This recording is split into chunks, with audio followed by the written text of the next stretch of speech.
नमस्कार साथियों, आइए कर्म कारक द्वितीय विभक्ति के अंतर्गत हम आज चौथे सूत्र का अध्ययन करते हैं जो कर्म कारक का विधान करता है। देखिए सूत्र क्या है, अधिशीं अस्थासाम कर्म। अधिशीं अस्थासाम कर्म यानी सी अर्थ में, सी किस अर्थ में, सी यानी सोना, अस्था यानी ठहरना, ठीक, और आस यानी बैठना। इन धातुओं के पहले यदि अधि उपसर्ग लगा हो, ठीक, क्या अधि उपसर्ग लगा हो तो इनके आधार की कर्म संज्ञा, किसकी कर्म संज्ञा, आधार की कर्म संज्ञा होती है और कर्म में द्वितीय विभक्ति होती है। जैसे देखिए उदाहरण है, राजा सिंहासनम अधितिष्ठति। देखिए तिष्ठ धातु है, ठीक, अस्था धातु है, ठीक, तो आदेश होगा तिष्ठति, जो लिट लकार में रूप चलेगा इसका, तिष्ठति तिष्ठतः तिष्ठन, ठीक, क्या होगा, तिष्ठति तिष्ठतम तिष्ठन्ति। तो तिष्ठति धातु के पूर्व क्या है, अधि उपसर्ग लगा हुआ है, ठीक, और सूत्र क्या कहता है कि यदि सी अस्था और आस धातु से पहले अधि उपसर्ग जुड़ा हो तो इनके आधार की, जो इनका आधार हो उसकी कर्म संज्ञा होती है और कर्म संज्ञा होने के कारण उसमें द्वितीय विभक्ति का विधान होता है। तो देखिए अधितिष्ठत यानी बैठता है, तो कहाँ बैठता है, जहां बैठेगा वह आधार होगा। राजा कहाँ बैठता है, सिंहासनम, ये सिंहासन पर, तो सिंहासन की जो है आधार जो है इसमें क्या है, सिंहासन, तो सिंहासन की क्या हो गई, कर्म संज्ञा, सिंहासन की कर्म संज्ञा हुई तो कर्म से जो है इसमें द्वितीय विभक्ति का विधान हो गया। तो द्वितीय विभक्ति के विधान होने के कारण यहाँ हो गया सिंहासन का सिंहासनम, ठीक, तो राजा सिंहासनम अधितिष्ठति, ठीक, राजा सिंहासनम अधितिष्ठति। देखिए दूसरा है हरि वैकुंठम अध्यास्ते। हरि वैकुंठ में बैठते हैं, आस्ते, ठीक, आस यानी बैठना, तो आस्ते यहाँ अधि उपसर्ग है तो अध्यास्ते हो गया, ठीक, तो हरि कहाँ बैठते हैं, वैकुंठ में, तो वैकुंठम हो गया, हरि वैकुंठम अध्यास्ते। इसी प्रकार शिष्य आसनम अधितिष्ठति, शिष्य आसन पर बैठता है। मुनि शिलाम अधिसेते, मुनि शिला पर सोते हैं। सह पर्यंकम अधिसेते, पर्यंकम मीन्स क्या होती है, पलंग, ठीक, वह पलंग पर सोता है, ठीक। अगर बात की जाए तो उपयुक्त वाक्यों में सिंहासन, ठीक, वैकुंठ, आसन, शिला, पर्यंक, ये सभी क्या है, आधार है, और इन सभी क्रिया पदों में अधि उपसर्ग साथ है। सिंह अस्था आस धातुओं का प्रयोग है, अतः आधार की कर्म संज्ञा होकर द्वितीय विभक्ति हो गई है, ठीक, क्या हो गया है, आधार की कर्म संज्ञा होने के कारण जो है द्वितीय विभक्ति हो गई है, ठीक।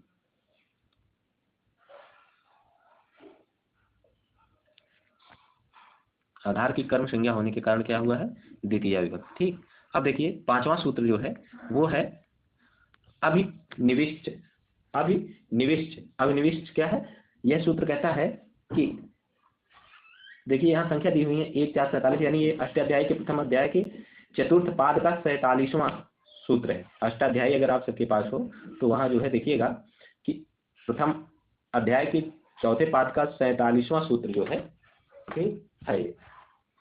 अब आपको पता ही है कि अष्टाध्यायी 8 अध्यायों की है और प्रत्येक अध्याय में 4 पाद हैं। इस प्रकार कुछ कुल मिलाकर जो अष्टाध्यायी में पादों की संख्या जो है 8 गुणे 4 करेंगे तो 32, कितने हो जाएंगे, 32 पाद हैं, ठीक, 8 अध्याय हैं, 32 पाद हैं और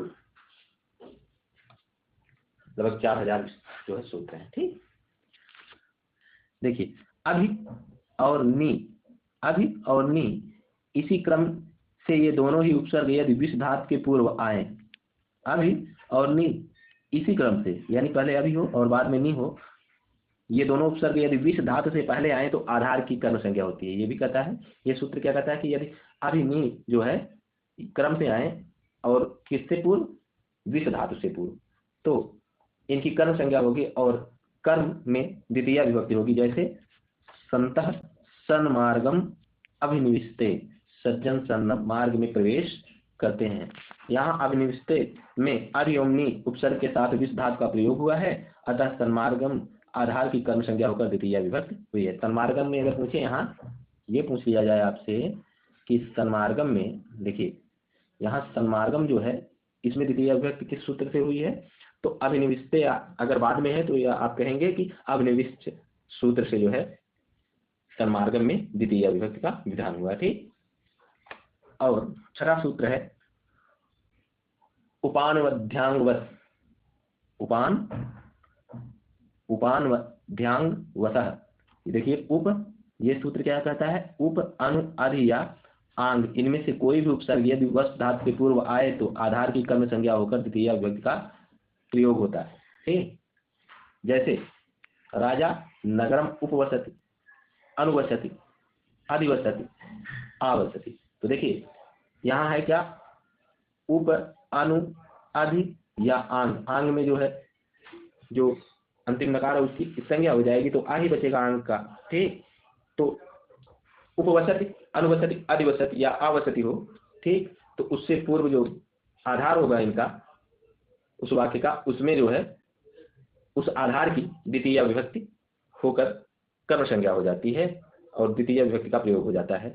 तो अगर पूछे आपसे जो है कि उपाध्यांगवतः जो सूत्र है इसमें उपवसति यदि ऐसा दे दिया जाए कि राजा नगरम उपवसति में नगरम में किस सूत्र से कर्म संज्ञा हुई है या द्वितीय विभक्ति का प्रयोग हुआ है, तो आप उपानवध्यांगवतः सूत्र जो है परीक्षा में प्रयोग करेंगे। ठीक, सही लगाएंगे उत्तर। ध्यान दीजिएगा यहाँ जो है, देखिए यहाँ क्या है, यहाँ वस धातु से पूर्व अनु, उप, अधि एवं आंग उपसर्ग का प्रयोग हुआ है, अतः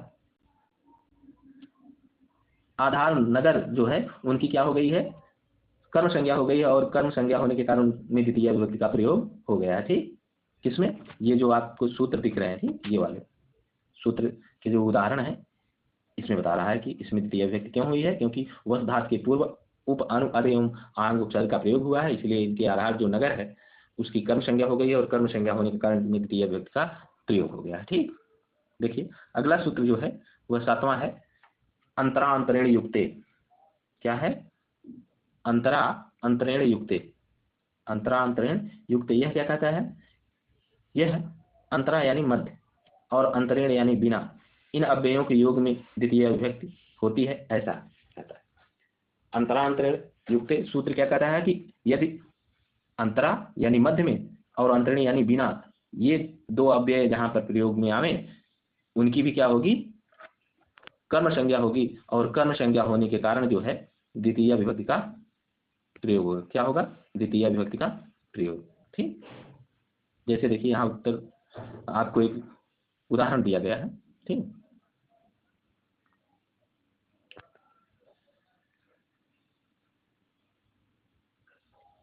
उदाहरण क्या है,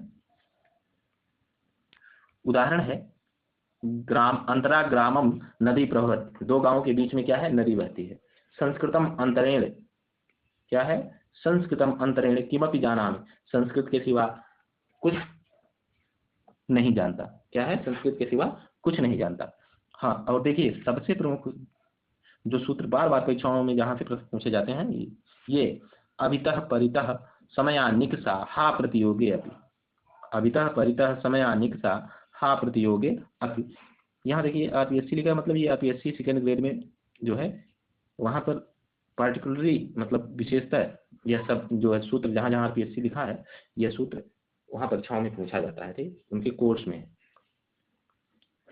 और देखिए अभितः यानी दोनों ओर, परितः यानी चारों ओर, समय यानी समीप, निकषा माने निकट, हा यानी शोक और प्रति यानी ओर, इन शब्दों के योग में अभितः परितः समय निकषा हा प्रतियोगी जो सूत्र है, ठीक, इन शब्दों के योग में द्वितीय विभक्ति होती है। जैसे अगर हम कहें कि ग्रामम अभितः वनम अस्ति, क्या है, ग्रामम अभितः वनम अस्ति, गांव के आसपास वन है।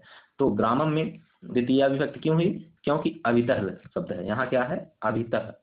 देखिए यहाँ अभितः शब्द है ना, इस अभितः शब्द होने के कारण जो है इसकी आधार जो है उसकी क्या है, कर्म संज्ञा हुई है और कर्म संज्ञा होने के कारण जो है द्वितीय विभक्ति हुई है ग्रामम में। ठीक, किसके चारों ओर वन है, तो गांव के, तो गांव क्या हो गया, आधार हो गया, इसलिए ग्रामम में द्वितीय विभक्ति अभितः के कारण हुई है।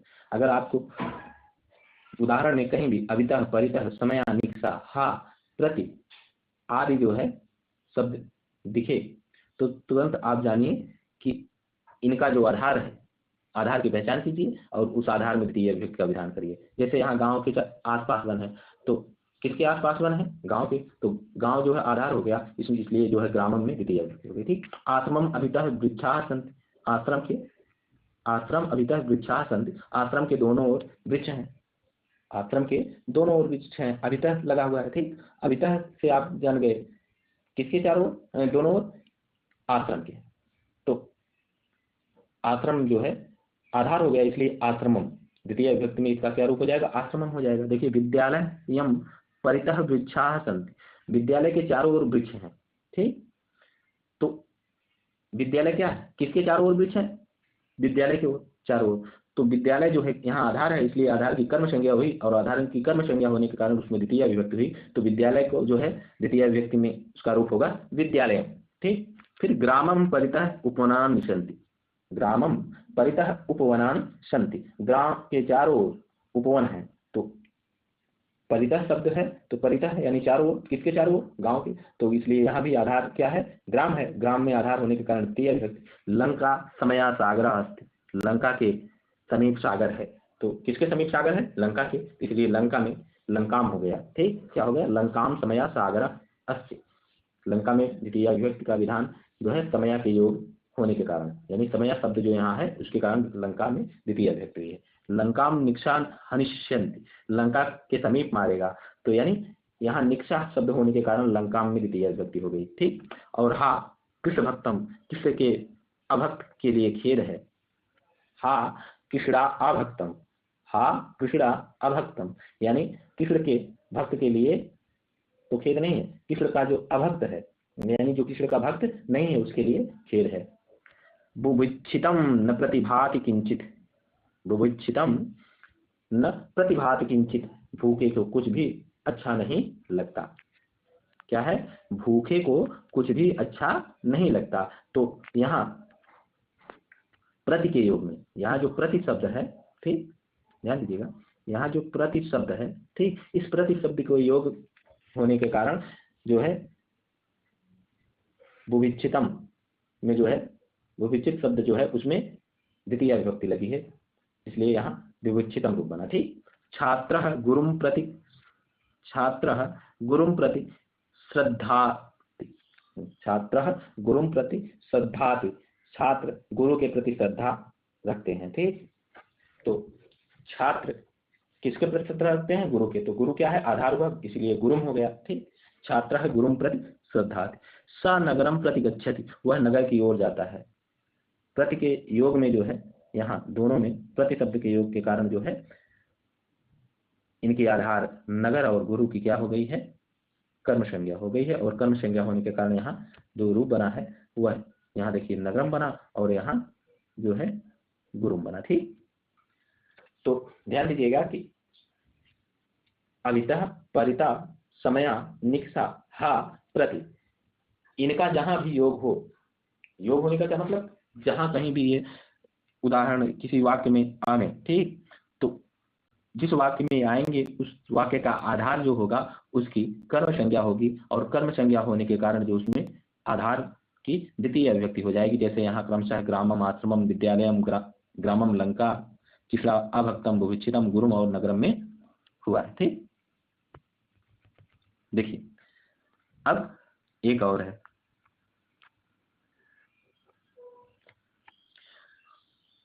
उपसर्वतो, नौवां सूत्र क्या है? उपसर्वतो कार्यादि, उपसर्वतो कार्यादि उपर्यादिषु त्रिषु द्वितीया अमृतान्ते तत्रो अन्यत्रापि दृश्यते।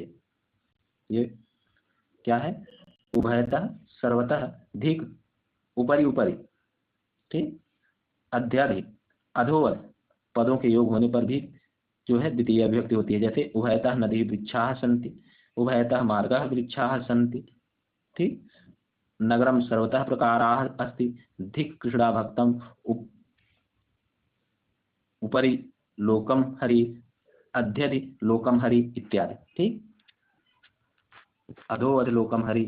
देखिए और फिर एक सूत्र जो है ये भी बहुत ज्यादा इंपॉर्टेंट है, यहाँ से भी बहुत ज्यादा परीक्षाओं में प्रश्न पूछे जाते हैं। ठीक।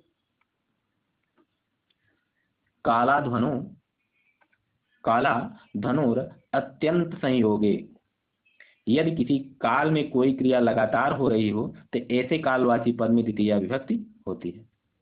क्या होता है? यदि किसी काल में, यह सूत्र क्या कहता है कि यदि किसी काल में कोई क्रिया लगातार हो रही है यानी कंटिन्यूटी दर्शाई जा रही है, ठीक, तो ऐसे कालवाची पद में द्वितीया विभक्ति होती है। देखिए इसी तरह यदि अध्व यानी मार्ग की दूरी में कोई वस्तु लगातार हो तो उस अध्ववाचक यानी मार्गवाचक में भी द्वितीया विभक्ति होती है, ठीक।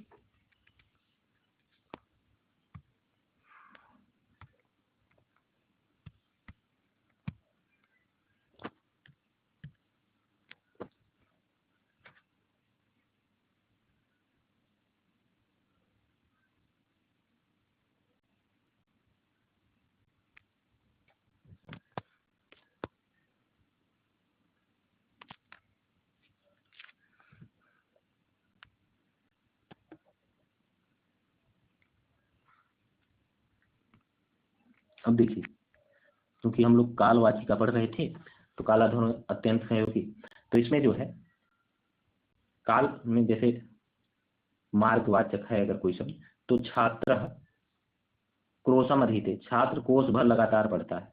मार्गवाचक में क्रोशम गिरि वर्तते, कोष भर विस्तृत पर्वत है। मार्गवाचक में क्रोशम कुटिला नदी। ये सब उदाहरण बहुत महत्वपूर्ण है, पूछा जाता है ये किस सूत्र के उदाहरण है, दे देगा क्रोशम कुटिला नदी, ठीक।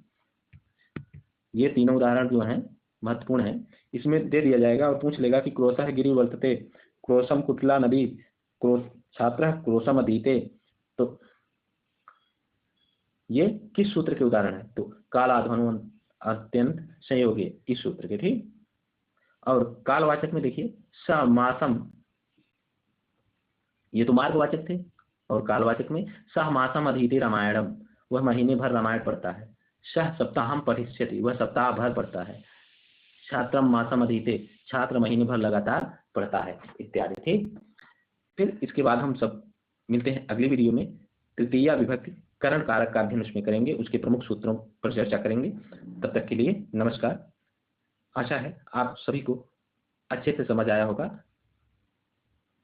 जो है ध्यान से अगर पढ़ेंगे तो संस्कृत का जो व्याकरण है, कारक, यहाँ से जो भी प्रश्न पूछे जाते हैं आप परीक्षाओं में कभी भी गलत नहीं होंगे।